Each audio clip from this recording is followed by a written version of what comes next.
All right, welcome to Drudge Watch, the official podcast for Conduit Portal. Today we have Tricky Pulse joining us as my co-host.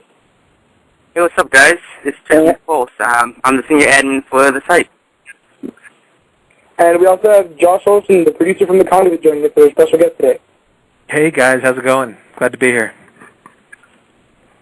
All right, so basically today's episode we're going to be talking to you guys about what we're planning to do here at Drudge Watch.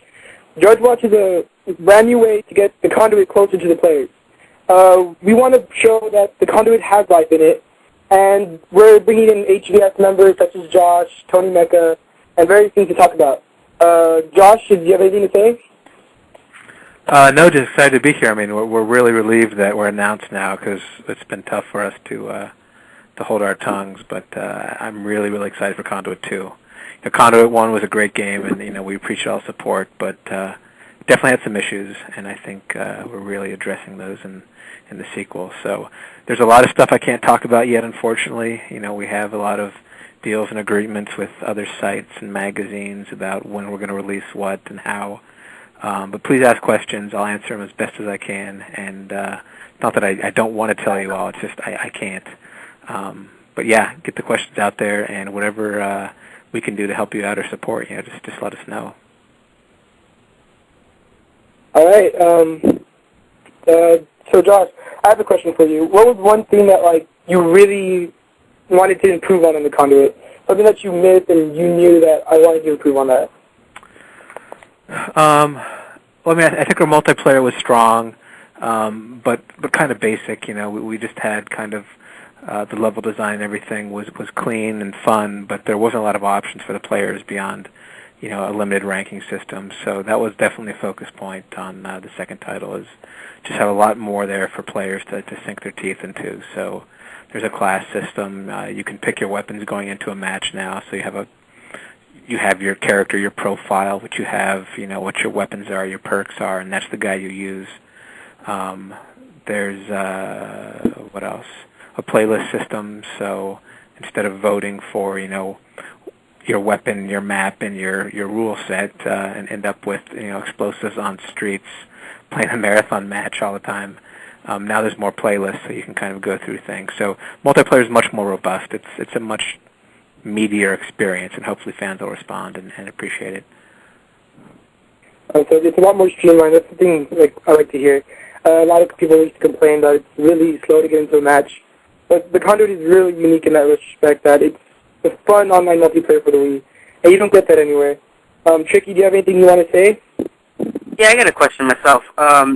Since the campaign for it was actually pretty short, I actually finished it within a couple hours.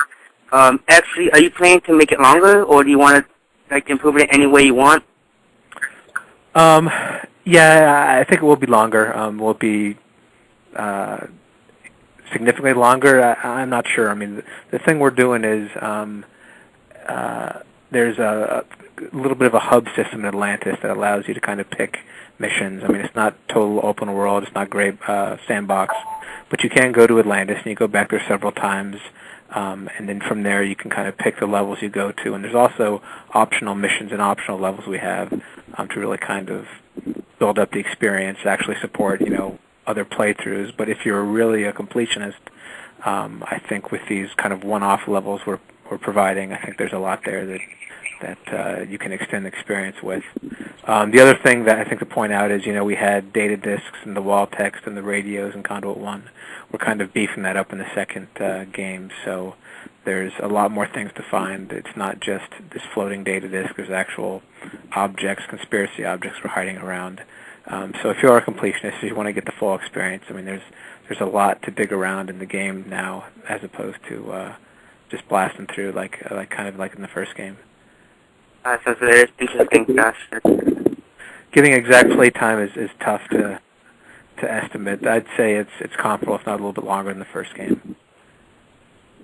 But I've heard through other websites that you guys been saying that you're going to be eliminating the whole side scenes. Eliminating the whole. I'm sorry, I didn't catch that last thing. Are you going to be? What I last said was you're going to be eliminating the whole side scenes. When we're loading to the next mission. I'm still not understanding the question. The side, the connection's not so great. The cutscenes. I'm sorry. Oh, yeah, and that's something, those were movies that we played to hide level loads, and we're just doing it much smarter this time around. They were okay, but they weren't great, so we're trying to do a lot more stuff in-game with cinemas, using in-game assets, so we don't force you to watch, Adam's face yabbering at you for 15, 20, 30 seconds. So we're trying to make a much more streamlined experience. All right, well, we got a question for you, Josh. Yeah. Brawl Online Wolf wants to know how will the suit upgrades affect the public matches? Like, will it give more health, making it unstoppable, or upgrading weapons? What happens when you upgrade weapons? Well, suit upgrades is tricky, because you want to make sure it's very balanced, but you want to support players having the ability to, customize their guys and make a guy that matches their play style. So it definitely takes a lot of balancing, so it's not unbalanced. But that being said, I think we have offer a lot of variety there, so there is something for everyone, and there's not one suit upgrade that is going to break it, and there's not one suit upgrade that everyone's going to pick because it's clearly superior. I mean, the idea is that if you're more of a sniper guy, there's upgrades that will support you. If you want to be a tank, there's upgrades that support you. You might move a little slower, but you can take more damage and carry heavier weapons. So hopefully it's a system that people will, respond to, and it really matches kind of their play style. But yeah, the effort on our side is really focused now on balancing, making sure there aren't combinations that totally break the game and experience for ones, and you end up with everyone using the same upgrades. If you don't have those upgrades, having a not very fun experience because of it. Was there a second part to that about weapons? Oh yeah, how are the weapons going to affect, like the weapons upgrade? Well, there aren't weapon upgrades per se, apart from, suit upgrades can affect your weapons, but different from Conduit 1 as opposed to you had weapon sets, in a match, and those are sprinkled at the level. In Conduit 2, you can pick your weapons before you go into a match. So you can pick your primary, your secondary, and your grenade type. And then there are, like I said, suit upgrades that may affect those weapons and improve them a little bit. I think that just answered our second question from Revenger, who says, are we going to be able to create classes like in Call of Duty? And I think that's what you were saying right now, right? Right. So you have your preset classes. I'm not sure if we've decided on a final number yet. We haven't. What the idea is, you can kind of set them up beforehand, and then if you're playing a game and, in the middle of a match you don't like your class that you've picked, you can switch to another guy that you've already preset and play with him with a different weapon loadout, different perks. You can all do that in-game, so when you respawn, then you're your new guy. Alright, Roxas wants to know now, have all the glitches from the Conduit 1 been fixed? What about hackers? It's something we focused on a ton. We know there were issues, and we've worked with Nintendo both on the server side as well as internally to be a lot less easy to take advantage of the system. There's always going to be hackers and glitchers, but it's something we're much more aggressive in fixing, both in the code and the build before we release, as well as after launch, continuing to support those efforts to fix things as they pop up. So it's something we're much more aware of and cognizant of and looking at much more closely. And I can't talk about specifics on what we're doing, but it will be a much tighter, more locked-down system. Okay, I have a question myself. Okay. Are you gonna be? I've been hearing all over. Are you guys gonna be now being the moderators for the whole game, so you can actually watch for hackers and use the banhammer on them? I'm not. I can't talk about specifics, because anything we say could let people know how we're doing it or what we're doing, and give them an idea of what to do and what not to do. So I can't say specifics, but we are out there. So yeah, that's about all I can say. All right, another member, Captain, wants to know if you can hold more than one gun. Like dual wielding? Yes, dual I wielding. believe That's what I get. Yeah. We're not talking about dual wielding. It's something we've looked at, but we haven't made a decision on it. All right. Let's see. We have another question from Wolf asking, have you enhanced the control options? Are there any other control options you have done? There's a couple little things, nothing major. I mean, we think one of the definite strengths of the first game was, our controls are really solid, so we don't want to mess with a good thing. On that note, though, we have done some stuff, some little stuff from looking at some other games to kind of make the weapons feel a little beefier, a little more satisfying. So camera shakes and the recoil system and our inaccuracy system has been changed, as well as collision on the player. So it's a little tighter and more refined now. So in terms of controls, they're pretty much the same, but I think the experience and the feel of the weapons is much stronger this time around. How about like support for the Pro controllers, the Wii Pro controllers with the dual joysticks? Something we've looked at. We haven't made a final decision yet. I think the thing that makes us different and unique is, the Wii's pointer, the remote. That interface is something you don't get on other systems, not yet anyway. So I really feel that there's a direct correlation between firing a weapon and using the pointer.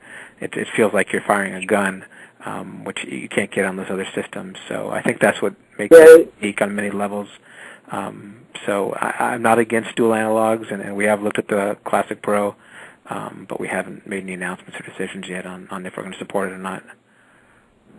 Yeah, it just really immerses the player into the game, and it feels real well. Like, I do have a PS3. I don't have any shooter games for it because I really think we outclasses it on that perspective. Yeah, and that's good to hear.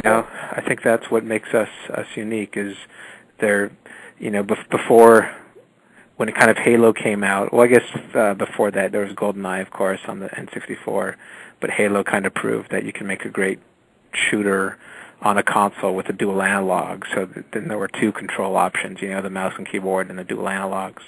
And hopefully, that the Wii pointer is now that third thing that works and should be in the conversation as being good controls for FPSs. All right, well, I keep getting a question over and over. Ball, once more, wants to know if there will be DLC and vehicles, either one of the two. There are no drivable vehicles. That's not what we're focused on. And DLC is something we continue to evaluate. And we haven't made a decision on that yet either. We, of course, want to continue to support the community after launch and are looking at things that he asked it again. I'm watching the thread here. But it's something we're looking at. Yeah. We want to continue to support the game post-launch. So DLC, it makes a lot of sense. If we're able to support it and do it, it's still TBD. Is there any exclusivity thing you can tell us right now, or something you can throw out? Let me think. We've announced kind of 3 new weapons. They were in the Nintendo Power article. We're not quite ready to talk about any new weapons or new maps or levels. Let me think about it. Yeah. Maybe in the coming weeks we can get you an exclusive. All right, that's fine. I understand. Roxas has another question asking: Is there a better ranking system than before? Anything you can say about it? Yeah, it's more robust. And in the first one, I think we had 25 different ranks, and then once you maxed out, that was it. But we are doing a lot more in terms of more ranks and cooler things that go along with them. Beyond that, I can't say a whole lot. The thing about the ranks is the rank is, your number that you see, and that always increments. It's just based on how much XP you have, and it goes up. But what I don't think most people know is we also have ELO ranking system. It's kind of the chess